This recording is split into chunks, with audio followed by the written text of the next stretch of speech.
We start our show following unfortunate breaking news out of Sunday night's Pacers-Bucks game in Milwaukee here. This is the first quarter. Just watch Damian Lillard. After Gary Trent Jr. misses the three, he stumbles, falls forward. He stayed seated on the floor during the rest of the Bucks possession and the next Pacers possession before a foul.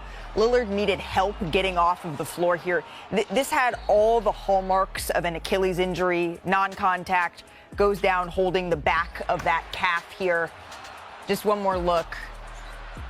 Damian Lillard, he would sit on the floor there waiting for his teammates to pick him up. He went back to the locker room, and he did not return. Then Indiana takes a 3-1 series lead here. But, of course, all eyes after this one on Damian Lillard. And the Bucks, they posted this image to their social media last night after the game. You can see the caption. It reads, "Love you, Dame." So let's bring in our senior NBA insider, Shams Charania here. Shams, I just mentioned this. This certainly looked like an Achilles injury. What is the official diagnosis? Malika, sources tell me Damian Lillard has been diagnosed with a torn left Achilles tendon. He underwent an MRI late this morning in Milwaukee that revealed the severity. He is out for the season. And of course, the timeline of Achilles tears, that puts next season potentially in jeopardy as well. Usually it's a calendar year potentially with an Achilles tear. So just devastating for not only Damian Lillard, the Bucks as well. He himself has overcame a lot this year. He had multiple different injuries at different points with the calf. He had a 3.5-week unprecedented in his right calf that he came back from just about a week ago, last Tuesday, for Game 2 of this series against the Pacers. And now he has a left Achilles tear. He is done for the season, and it's crippling for the Bucks in a lot of ways because now you have a salary slot of $60 million with Damian Lillard for next season. Shams, thank you so very much. Stick around. We're going to talk to you in a little bit for an update on Jimmy Butler as well ahead of the Rockets and Warriors Game 4 here. But first, staying in Milwaukee, let's take a listen together to Doc Rivers on Damian Lillard last night. This is a tough one, honestly. Blood clot, followed by this. It's just tough. I've seen injuries like deflate teams, but tonight, that one hurt. It's hard. It's hard being in this position, but the man, is one of the toughest, mentally toughest guys I've ever been around, and that's why he is who he is. I always had respect for Dame before we became teammates, but now my respect level is much higher, and I believe he's going to overcome every obstacle that's going to be in front of him. Everybody going to be there for him, and no matter what the obstacle is for him, he's going to overcome it, and we're going to help him overcome it. Here now with Chiney Ogwumike, Kendrick Perkins. Brian Windhorst is going to be joining us in just a moment as well. This is unfortunate under any circumstance, but in a league full of great guys, Damian Lillard, Chiney, is one of the best. When you saw this, what was your reaction? My heart was broken. Yeah. You guys know I've known Dame for a long time. We're close friends, and to see him go through this type of circumstance, knowing all that he has fought through, it was tough to watch. But Giannis said it best. You know, he's one of the mentally toughest guys we know, and I know Dame, the recovery starts right now. He's that competitive. Now, as for Achilles injury, I have had one. And a lot of people will start talking about the timelines for those. Some are conservative, like a year, and some are accelerated. And this is one thing that I think people should understand when it comes to timelines. Over the last decade, the science when it comes to Achilles actually has improved dramatically. I was a beneficiary of one of these types of circumstances. Prior to 10 years ago, if you saw an Achilles injury, it would go, from your ankle, the bottom of your foot, all the way up to your mid-calf.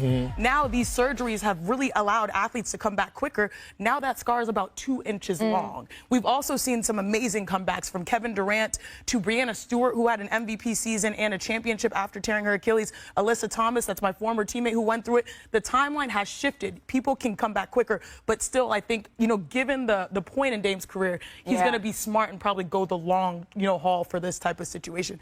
It was tough to see, but I do want people to not think that this is like the end of a circumstance for someone.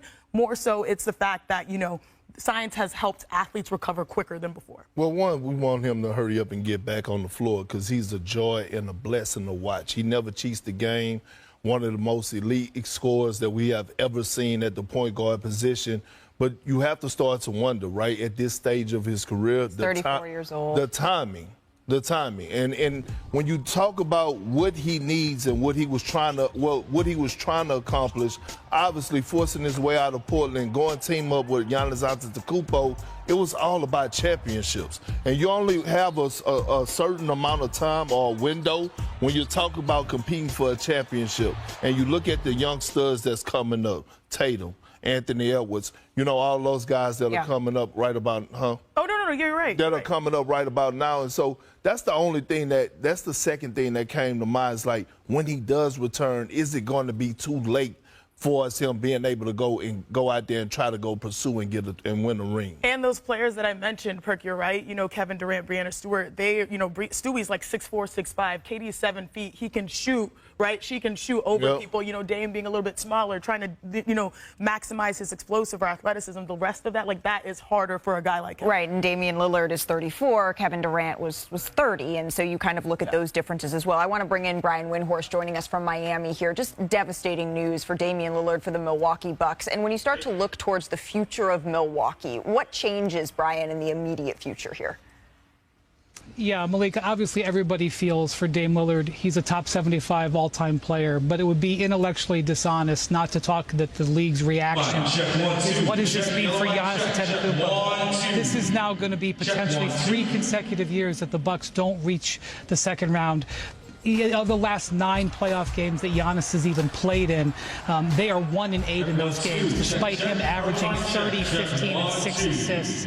It's going to be very difficult for the Bucks to present him with a team potentially missing all of next season for Dame Lillard that is going to be able even to get to this level. So the question for the whole NBA is, what does Giannis do about it? Does Giannis indicate to the team he wants to stay put and remain a Buck going forward, or does Giannis indicate he may want to look around? And if the answer is B, the entire NBA offseason will hinge on it. I don't even think any team can make a big move until they figure out what Giannis might prefer. One thing we do know is that John Horst is going to be at the helm of whatever direction this goes. He just signed a contract extension, the general manager with the Milwaukee Bucks, so he will either be stewarding this, continuing to make moves around the margins here around a Giannis Antetokounmpo, or looking towards a new chapter in Milwaukee. Of course, Dame was the somber note that Sunday ended on, but earlier in the day, we did have a pair of games on ABC that came down to the wire. So let's head to Minnesota for Lakers Timberwolves Game 4 here today.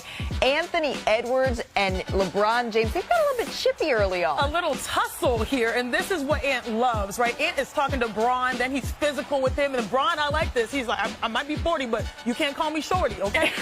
And then Anthony Edwards, though, in the second quarter, just showing how this game was going to go here. And we heard it post-game. He said, you know what, this is a young man's league. Going ahead to the fourth perk, this is where in the regular season, Minnesota had some issues, not in this series.